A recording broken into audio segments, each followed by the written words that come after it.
CHARM stands for Children's Autism Recovery Map.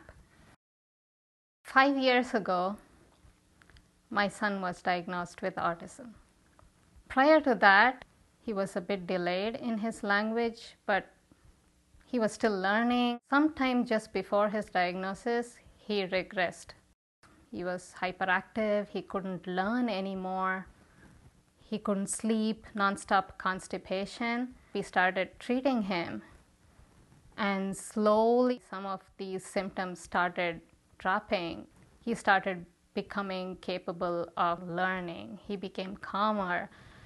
And along this way, I was researching treatments, finding physicians, and doing a lot of educational and biomedical treatments. And I realized that one of the frustrating aspects of this to parents and physicians is the trial and error aspect of this, and not knowing where we are in this process.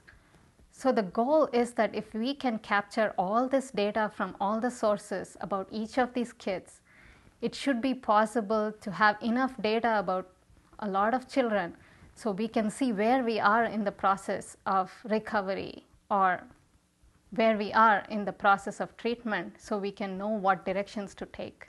I'm an engineer. I've worked with algorithms and data and analysis, and I realized that this is something I can do for parents, for physicians, for researchers, so we can provide good tools and try to ask the right questions, get the right answers, and help research move further along. Software has come along, evolved to a point where we can now develop very compelling applications online.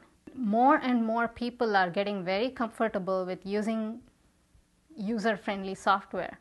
So we could utilize our skills to build something that everybody collaborate. A good part of this is being able to do this aspect of trial and error in a scientific way. We need to be able to keep data consistently and regularly. This is both parents and physicians, and really understand what each treatment is doing for our child. The goal, besides providing good tools, is to provide parents and physicians and researchers a kind of map to where they are in treatment. I'm hoping that things will change as more physicians will take to using internet-based applications. We will have very sophisticated tools emerge. Of course, a doctor gives medical advice, but with the help of really powerful tools, they can make better decisions and make better and more efficient use of their time, collaborate better, and it's also useful from a research and educational point of view. When it's easier to see all the data of their patients and analyze what's happening with their patients.